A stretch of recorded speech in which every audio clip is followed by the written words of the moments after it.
Hi guys, this is Khim from English with Khim YouTube channel. आज इस video lecture में आप सभी का स्वागत है।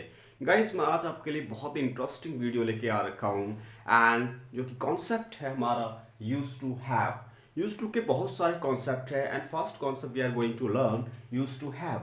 गाइस, जैसे यूज टू हैव हो गया एंड बहुत सारे मॉडल्स है, can, could, should, would and आपके टेंसेस हो गए, डबल एच वर्ड हो गए एंड जब भी हम इसको मिक्सर करके बोलते हैं तो हमारी इंग्लिश ऑटोमेटिकली क्या होती है कि इम्प्रेसिव हो जाती है। And definitely once you will learn this topic and when you will use this concept with this topic in your conversation, that definitely your English will be a very impressive. So first, without wasting your time, I'll start this concept like how we can use of the used to. Use to basically past indefinite का ही concept है। अगर आप देखेंगे तो use to basically अगर first जो sentences होगा, जब भी आप बात करेंगे कि फर्स्ट कि मेरे पास कुछ हुआ करता था, पहले मैं इसको आपको बता क्लियर कर दूं कि यूज टू का हैव कहाँ पर यूज किया जाता है। यूज टू का हैव जो यूज टू है, इसका यूज वहां पर किया जाता है जब हमारे पास कोई चीज़ पास्ट में हुआ करती थी बट अभी नहीं है, राइट। जैसे मैं बोलता हूँ कि मेरे पास कार हुआ करती थी बट अब नहीं है, आपके पास शॉप हुआ करती थी अब नहीं है, राम के पास बाइक हुआ करती थी अब नहीं है, राइट।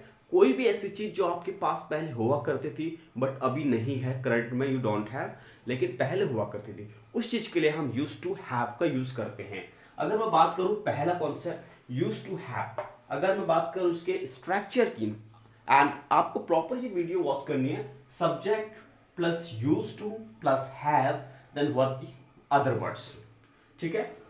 अब अगर आप इसको फॉलो करोगे and if you will follow the structure, क्योंकि that I will definitely bring a long video for it, but अभी के लिए आप देखिए कि इसको अगर फॉलो करेंगे तो कैसे करेंगे। सब्जेक्ट मीन्स एनी सब्जेक्ट, मैं हो सकता हूं, आप हो सकते हो, वे हो सकते हैं, जैसे they, we, you, Ram, Shyam, right.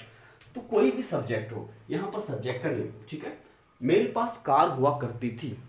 अगर आपको सिर्फ एक सब्जेक्ट को डिफाइन करना है, बाकी पीछे का रूल सबके लिए सेम रहेगा।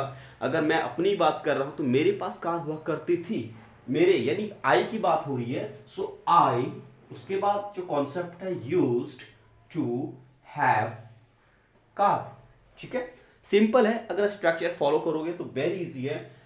अब वही चीज अगर मैं पास्ट का नेगेटिव अगर बनाऊं कि मेरे पास कार नहीं हुआ करती थी, I did not used to have car। हालांकि मैंने यहाँ पर did और not का एक कॉन्ट्रैक्शन होता है गाइस। did और not को अगर हम कनेक्ट करते हैं तो didn't बनता है या didn't का यूज किया जाता है। The perfect word I would prefer here didn't या didn't, okay. So I didn't use to have car, मेरे पास कार नहीं हुआ करती थी। अब वही चीज अगर बात करूं, किसी से क्वेश्चनिंग में आ जाता है, जब इंट्रोगेटिव सेंटेंस आप बोलते हैं कि आपको किससे क्वेश्चन करना है, तो ऐसे टाइम पे कैसे सेंटेंस का यूज किया जाता है। इंट्रोगेटिव सेंटेंस में क्या होता है कि आप जो भी इंट्रोगेटिव जो हेल्पिंग वर्ड्स आते हैं उसको सबसे फर्स्ट में ले आते हैं। जैसे मैं बात करता हूँ कि क्या मेरे पास कार हुआ करती थी, या मैं आपसे पूछता हूँ कि क्या आपके पास कार हुआ करती थी बट अब नहीं है, तो उसके लिए डिड पहले आ जाएगा। डिड, उसके बाद सब्जेक्ट, क्या आपके पास कार हुआ करती थी, डिड, सब्जेक्ट क्या हमारा, आपकी बात हो रही, यू की बात हो रही है ऑब्वियसली, डिड यू, उसके बाद हमारा जो कॉन्सेप्ट है यूज टू हैव कार। अब इसको पूरा आप पूरे एक साथ बोलिए, did you use to have car. लेकिन एक चीज का ध्यान रखिए, व्हेनेवर वी आर राइटिंग, वहां पर हम हमेशा क्वेश्चन मार्क में क्वेश्चन मार्क का यूज जरूर यूज करेंगे, the symbol of question mark. And whenever we are speaking, वहां पर हम क्वेश्चन मार्क कभी भी स्पीक नहीं करते। जब भी आप बात करें बोलने की तो वहां पर आप क्वेश्चन मार्क का यूज नहीं करेंगे, लेकिन राइटिंग के टाइम पे definitely we need to use there, ठीक है। कॉन्सेप्ट क्लियर हुआ। अगर यही चीज मैं आपको नेगेटिव में बताऊं, इंट्रोगेटिव प्लस नेगेटिव की अगर मैं बात करूं तो वहां पर आपको डिडंट और डिडंट लगा देना है। अगर मैं इसको डिफाइन करूं, जैसे मैंने अपना शॉर्ट लिखा है, आपने बताया होगा कि मैंने आपको बताया कि डिड नॉट का कॉन्ट्रैक्शन होता है डिडंट या डिडंट। अगर मैं इसको डिफाइन करूं डिड प्लस नॉट, लेकिन इसमें थोड़ा सा चेंजेस हो जाएगा, डिड आई नॉट, क्योंकि अगर मैं डिड को फर्स्ट लगाऊंगा तो आई यहां पर आ जाएगा और नॉट बाद में आ जाएगा, ठीक है। तो did I not use to have car, क्या मेरे पास कार नहीं हुआ करती थी, did I use not to have car, या क्या आपके पास दुकान नहीं हुआ करती थी, did you not use to have shop, ठीक है। अब इसी चीज को अगर शॉर्ट में बनाएं तो डिडंट होता है गाइस, क्योंकि basically people are speaking with the contractions right now, क्योंकि होता क्या है कि जितने भी शॉर्ट्स वर्ड होते हैं, जैसे मैं आपकी बात करूं, हैव नॉट का यूज किया जाता है हैवेंट, एंड विल नॉट का यूज किया जाता है वांट, ठीक है। तो आर नॉट का कॉन्ट्रैक्शन अरंट, तो सेम ये है। डिड नॉट का कॉन्ट्रैक्शन डिडंट या डिडंट, राइट। तो बहुत आप कहला सकते हो, ठीक है। अब इसमें आप देखिए कि स्टार्टिंग से लेके लास्ट तक कोई भी confusion, you can drop the your any conclusion, any things which is going on your mind, please just drop in the comment box. And ये कॉन्सेप्ट पूरा क्लियर होना चाहिए, बिकॉज अगर आप इस रूल को फॉलो करते हो then each and everything would be possible for you. आप हर एक सब्जेक्ट में सेंटेंस बना सकते हो। अभी मैंने आई की बात करी, आप यू के साथ, दे के साथ, ही के साथ, राम के साथ, किसी भी सब्जेक्ट को आप ले सकते हैं, लेकिन यहाँ पर सब्जेक्ट आपको पता होना चाहिए कि whom I am talking, कि किसके बारे में बात कर रहे हैं, चाहे वो राम हो जाए, श्याम हो जाए, आपका जो सब्जेक्ट है वो चेंज हो जाएगा यहाँ पर। एंड बाकी का जो पीछे का रूल है यूज टू हैव, वो सारा सेम रहेगा, ठीक है। एंड ऐसे ही बहुत सारे वर्ड्स है गाइस जो कि डेली बेसिस पर यूज किए जाते हैं ऑन अ डेली कन्वर्सेशन, लेकिन वहाँ पर क्या होता है कि आपको समझना पड़ता है।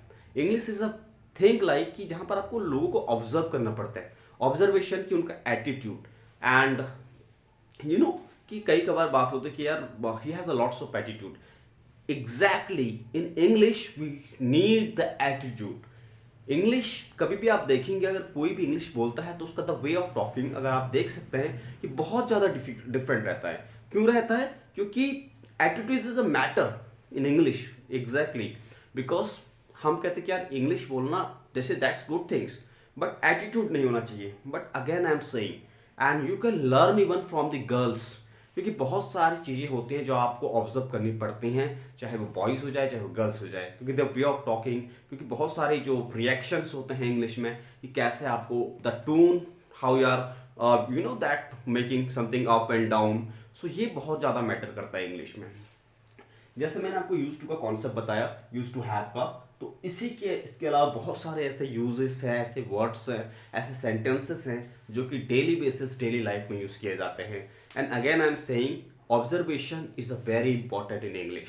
अगर आप किसी को देख रहे हो और आप किसी को ऑब्जर्व कर रहे हो, आपको लग रहा है कि सामने वाला जो है वो काफ़ी अच्छे तरीके से बोल रहा है, उसका way of talking, the communications and the body language, you can say it. I know कि कॉपी करना it's not a good things, but what says the experience कि आप उनको डेफिनेटली कॉपी कीजिए and try to observe those guys and try to practice at the home. उन जो आप जिसको ऑब्जर्व करोगे, इसको देख के ऑब्जर्व करोगे और उसी चीज़ को आप सेम रिपीटली करोगे, देन वो आपके लिए बहुत ज़्यादा ईजी होने लग जाएगा, क्योंकि आप जब उनको ऑब्जर्व करोगे तो आप अपने वे में उसको स्पीक करोगे, ठीक है।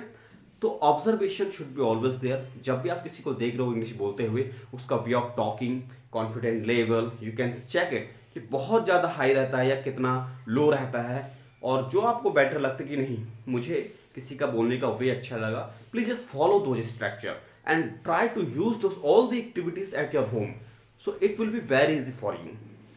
Observation is a very important guys, कि जब भी आप किसी को देख रहे हो तो ट्राई टू ऑब्जर्व कि आपने किसी को सुना एंड आपने बोला कि यार क्या इंग्लिश है, and the way of talking is a very attractive, क्योंकि English is a you know that art, you can say it also, कि when someone is speaking with you, जब आपसे कोई बात करता है एंड आप अट्रैक्ट हो जाते हो, तो that means what is this is the attractions, कि someone is converting to you या impressing to you just because of the English, क्योंकि ये चीज़ें हैं। एंड एक्टिविटीज़ होना बहुत ज़्यादा ज़रूरी है गाइज।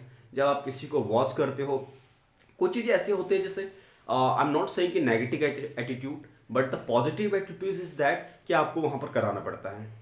इंग्लिश में ना चाहते हुए भी आपको वो चीज़ें बोलनी पड़ती हैं, वो इंप्रेशन देने पड़ते हैं। एंड साउंड्स का फैक्ट, जब आप बोलते हैं तो साउंड्स कैसे साउंड्स कर रहे हैं, एंड ये बहुत ज़्यादा मैटर करता है, right. So try to understand, try to start and observe the people, कि कैसे लोग बोल रहे हैं, उनको कैसे फॉलो किया जाना है, the way of speaking, like कि कैसे उसको कैचअप करना है, ये बहुत ज़्यादा इंपॉर्टेंट है इन इंग्लिश में। आई ऑलवेज प्रिफेयर, लोग कहते हैं कि जस्ट कि don't follow the others, I say follow to others but observe their all the activities, कि ऑब्जर्व करो कि मार्केट में एग्जैक्टली कि पीपल लोग जो है वो कैसे बोल रहे हैं, उनका वे ऑफ टॉकिंग। आप देखते होंगे कि तो एदा sponsor and also so many things on YouTube also, कि ये इतना मतलब कॉन्फिडेंटली बोलते हैं, then I can understand can not go slow for the 100%, but या it can be established for the 50%. So try to give your best, and I definitely promise to you this kind of video on a daily basis I'll be keep coming to you. लेकिन यहाँ पर जो चीज़ें हैं ऐसी video आप मैं आपको बताऊंगा, लेकिन एक चीज़, the practice is very important. जब तक आप पब्लिकली स्पीक नहीं करोगे, पब्लिकली की मतलब क्या होता है कि जब आप कहीं कहीं पर भी जा रहे हो, ऑब्वियसली आपको उस इन्वायरमेंट में आना पड़ेगा। जब तक आप उस इन्वायरमेंट में नहीं आओगे तो it will be very difficult for you, क्योंकि लोग ना people want to listen you, right? So you have to show that how you can speak it. Till the time, guys, thank you so much. Have a nice day. I hope that you enjoyed this video after watching. Thank you so much.